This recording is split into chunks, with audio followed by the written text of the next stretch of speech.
Kliba danasına bajarê Diyarbekirê ku neh zimanan 11 stranbêj û hunermenda re oluşûnwar û ciyên xweş û dîrokiyên Diyarbekirê hatiye amadekirin. Tê weşandin rojnamevan, sînemeger, karsaz û hunermendên ku projeyê amade kirine û birêve birine tînin ziman ku ew dixwazin bi vê klîbê bajarê xwe li hemû cîhanê bidin nasîn.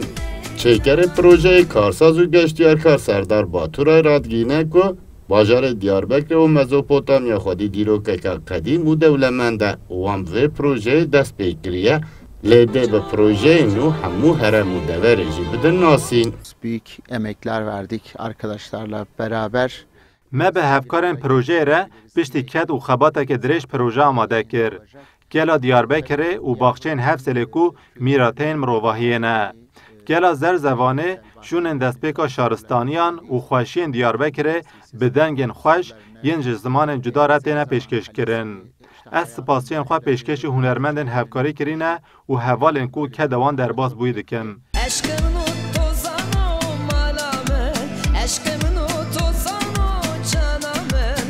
Berhênerê klîbê İdris Haydar jî tîne ziman ku cê kêfxweşiyê mirov piştî ked û xebata xwe berhemên wiha bi dest bixe û bikare xizmeta gel û welatê xwe bike. Yani em tişkî ji bo Diyarbekirê tişkî wisa bikin ve çav ve gava ev fikir derket ortaya me ser wê zêde kir. Mesela hinka got em çar hunermend bînin çi em pênc bînin fikrê dawî me kir neh me kir neh ziman bi 11 hunermenda me dest pê kir li hijde ya 20 cî me kêşand kir. Pir kêf xweş bû min got ev kar ev xebat bi dawî bû.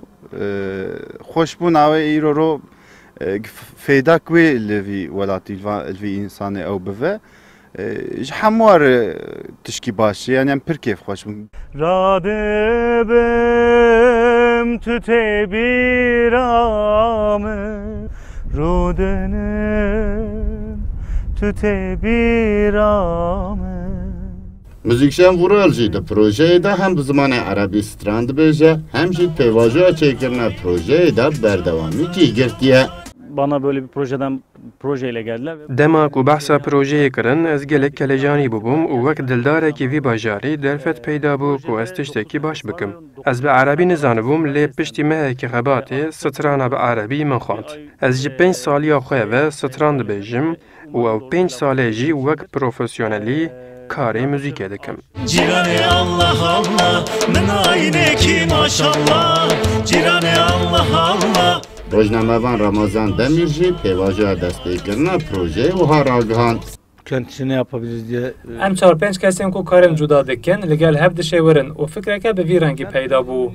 Me projeyê bi derfetên xwe û li gel zehmetiyan temam kir. Lê em niha kelecanî û kêfxweşin ku me klîbeke wiha ji bo bajarê xwe amade kiriye.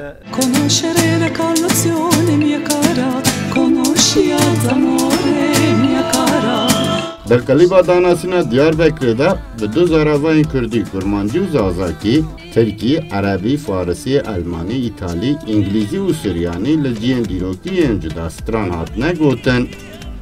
Sıddık Eren, Kurdistan 24, Diyarbekir. Diyarbakir is surrounded of city or wide water. It's so good to one who has been coming every evening.